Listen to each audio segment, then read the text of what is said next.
আসসালামু আলাইকুম রহমতুল্লাহ। আজকে আমরা এক যুবকের গল্প শুনব। এই যুবক বহু যুগ আগে সিরিয়ায় বসবাস করত। সে অত্যন্ত নেক ও সৎ স্বভাবের ছিল। তার ভিতরে আল্লাহ ভীতি এবং পরহেজগারিতা ছিল পরিপূর্ণ। সে একটি মাদ্রাসায় পড়তো, কিন্তু তার পড়াশোনায় তেমন কোনো আগ্রহ ছিল না। কিন্তু সে সবসময় তার উস্তাদের কথা মতোই চলত। একদিন তার উস্তাদ সকল ছাত্রদেরকে ডেকে একটি নসিহত করলেন এবং বললেন যে তোমরা কোনো সময় মানুষের মুখাপেক্ষী হবে না, কারণ মানুষের মুখাপেক্ষী যারা হয় আল্লাহ রব্বুল আলামিন তাদেরকে কল্যাণ থেকে বঞ্চিত করেন। আর অবশ্যই মনে রাখবে, তোমরা বাড়ি ফিরে গিয়ে তোমাদের পিতার পেশা অবলম্বন করবে, আর এই পেশা অবলম্বন করতে গিয়ে তোমরা তাকওয়ার কথা ভুলে যাবে না। সকল ছাত্র বাড়ি ফিরে গেল। ওই যুবকও বাড়ি ফিরে গেল। সে বাড়ি গিয়ে তার মাকে বলল, মা, আমার পিতার পেশা কি ছিল? মা বললেন, অনেকদিন হলো তোমার পিতা ইন্তেকাল করেছেন। এতদিন তো তুমি কোনো সময় আমাকে জিজ্ঞাসা করোনি যে তোমার পিতার পেশা কি ছিল। হঠাৎ আজকে কেন তুমি জিজ্ঞাসা করছো? ছেলে বলল, মা, বলো না আমাকে একটু যে আমার পিতার পেশা কি ছিল। ছেলের এই জেদের কাছে মা হার মেনে গেলেন এবং বললেন যে তোমার পিতা পেশায় একজন চোর ছিল। যদি তোমার পিতা ভালো কোনো পেশায় থাকতেন তাহলে এই কথাটা বলতে তো আমার কোনো আপত্তি ছিল না।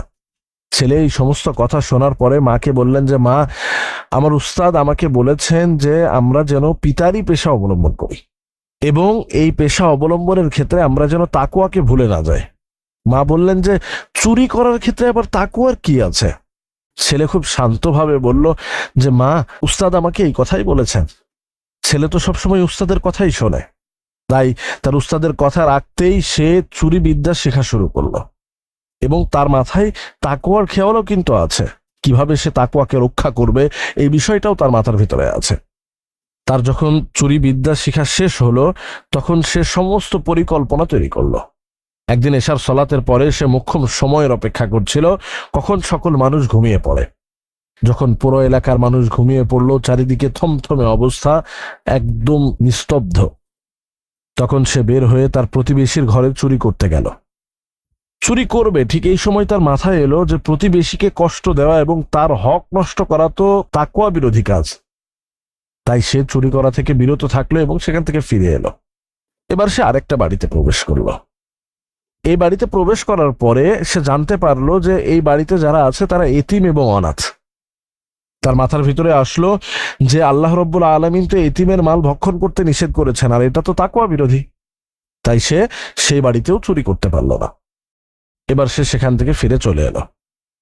এভাবে রাতের অর্ধেক সময় সে ঘর থেকে ও ঘর, ও ঘর থেকে ও ঘর ঘুরতে থাকলো। কারণ সে যেখানেই চুরি করতে যায় তার সামনে তাকওয়া এসে বাধা দেয়। কারণ তার উস্তাদ তো বলেছেন যে তাকওয়া অবলম্বন করতে হবে, তাকওয়া ভুলে গেলে চলবে না। ঘুরতে ঘুরতে সে একজন বিখ্যাত ব্যবসায়ীর বাড়ির সামনে এসে দাঁড়ালো। সে এবার চিন্তা করলো যে এবার তো আর কোনো বাধা নেই, এবার তো আর তাকওয়ার সমস্যা হবে না, কারণ তার তো অর্থনৈতিক সমস্যা নেই, সে তো এতিম না, সে আমার প্রতিবেশীও না। সে তালা খোলার পরে ওই বাড়িতে প্রবেশ করলেন। ভিতরে গিয়ে দেখলেন যে অনেকগুলো কক্ষ। সে ওই বাড়ির কক্ষগুলো ঘুরতে থাকলেন। হঠাৎ তার চোখের সামনে পড়ে গেল একটি সিন্দুক।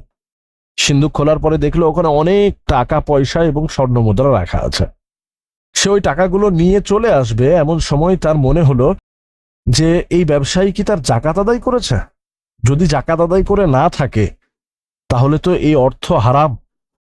এবার সে ওই ব্যবসায়ীর খাতাপত্রগুলো খুঁজতে লাগলো। যখন সে খাতা পেয়ে গেল, তখন সে হিসাব নিকাশ করে দেখতে লাগলো যে আসলেই এই ব্যবসায়ী কি জাকাত আদায় করেছে। সে হিসাব নিকাশ করলো, করে জাকাতের অর্থ আলাদা করে রাখলো। কিন্তু এর ভিতরেই ফজরের ওয়াক্ত হয়ে গেল। তখন সে ভাবলো যে সকল কাজের আগে সলাত। সে বাড়ির আঙিনায় গেল এবং অজু করে আসলো। আসার পরে ঘরে এসে জোরে জোরে একামত দিতে লাগলো। তার একামতের শব্দে ওই বাড়ির মালিক ঘুম থেকে জেগে গেলেন এবং তার স্ত্রীও জেগে গেলেন। তারা দোতলায় থাকতেন। সেখান থেকে নিচের দিকে তাকিয়ে দেখলেন যে এক যুবক দাঁড়িয়ে সলাতের জন্য একামত দিচ্ছে। তার সামনেই তার ওই সিন্দুক খোলা পড়ে আছে। তিনি চিন্তিত হয়ে গেলেন, ভয় পেয়ে গেলেন। দৌড়ে নিচে এসে ওই যুবককে জিজ্ঞেস করলেন যে তুমি কে আর এখানে কি করছো? যুবক বলল, আগে সলাত আদায় করতে হবে, পরে কথা হবে। ওই লোক চুপচাপ দাঁড়িয়ে থাকলেন। যুবক বললেন, যান, আপনি আগে অজু করে আসেন। ওই লোক দ্রুত গিয়ে অজু করে আসলেন। এরপরে ওই যুবক বললেন যে আপনি সলাতের ইমামতি করুন। বাড়ির মালিক বললেন যে না, তুমি সলাতের ইমামতি করো। যুবক বলল যে না, আপনি এই বাড়ির মালিক, তাই এই ইমামতির হক আপনারই বেশি। বাড়ির মালিকের ইমামতিতে সালাত শেষ হলো। এইবার মালিক তাকে জিজ্ঞাসা করলেন, হে যুবক, বলো এবার যে তুমি কে, এখানে কি করছো, আর আমার সিন্দুক খোলা কেন? যুবক বলল যে আমি একটা চোর, কিন্তু আপনি আগে বলুন যে আপনি 6 বছর যাবৎ কেন জাকাত আদায় করেননি? এবার বাড়ির মালিক বলল, তুমি কি পাগল? তুমি চুরি করতে এসেছো, কে তোমাকে জাকাতের হিসাব করতে বলেছে? যুবক বলল যে আমি আপনার জাকাতের পুঙ্খানুপুঙ্খ হিসাব করেছি এবং অর্থ আলাদা করে রেখেছি, এই অর্থগুলো যাদের হক তাদের কাছে পৌঁছে দিবেন। এবার লোকটা বললেন যে তুমি কেন চুরি করছো? তুমি এত কিছু জানো, এত কিছু বোঝো, তাহলে চুরি করছো কেন? এবার সে তার উস্তাদের কথা, তার মায়ের কথা সবকিছু ওই বাড়ির মালিককে খুলে বললেন। বাড়ির মালিক, ওই ব্যবসায়ী, এবার আর কিচ্ছু তাকে না বলে দোতলায় চলে গেলেন। তার স্ত্রীর কাছে গিয়ে বললেন যে তুমি তো আমাদের একমাত্র কন্যার জন্য পাত্র খুঁজছিলে, আল্লাহ রব্বুল আলামিন পাত্র আমাদের বাড়িতে দিয়েছেন। স্ত্রী বললেন, কেন, কিভাবে? তখন ওই বাড়ির মালিক ওই যুবকের সমস্ত ঘটনা খুলে বললেন। স্ত্রী এবার তার মেয়েকে বিয়ে দিতে রাজি হলেন। তখন বাড়ির মালিক দোতলা থেকে নিচে নেমে আসলেন। আসার পরে ওই যুবককে বললেন যে তোমার আর চুরি করার কখনো প্রয়োজন হবে না।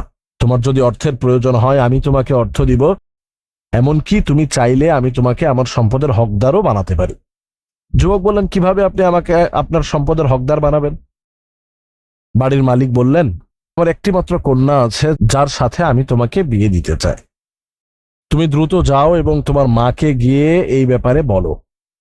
যদি তোমার মা রাজি থাকে তাহলে আমি তোমাকে বিয়ে দিব। এমনকি যদি তুমি চাও তাহলে আমি আমার ব্যবসার প্রধান হিসাব রক্ষক হিসেবেও তোমাকে নিয়োগ করতে পারি।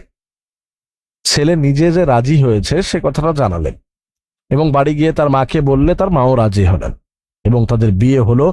ছেলে এইবার অনেক সম্মানিত হলেন এবং অনেক টাকা পয়সার মালিকও হলেন।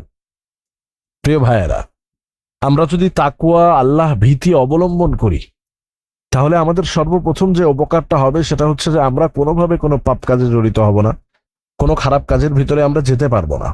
দ্বিতীয়ত, আল্লাহ রব্বুল আলামিন আমাদেরকে দুনিয়াতে অঢেল দিবেন, সম্পদ দিবেন, মান সম্মান দিবেন, ইজ্জত দিবেন, আর আখিরাতে তো আমাদের জন্য আল্লাহ রব্বুল আলামিন জান্নাত করেই রেখেছেন। তাই আসুন আমরা সকলেই তাকওয়ার পথটা অবলম্বন করি। আল্লাহ রব্বুল আলামিন আমাদের সবাইকে তাকওয়া অনুসারে জীবন গড়ার তৌফিক দান করুন। আল্লাহুম্মা আমিন।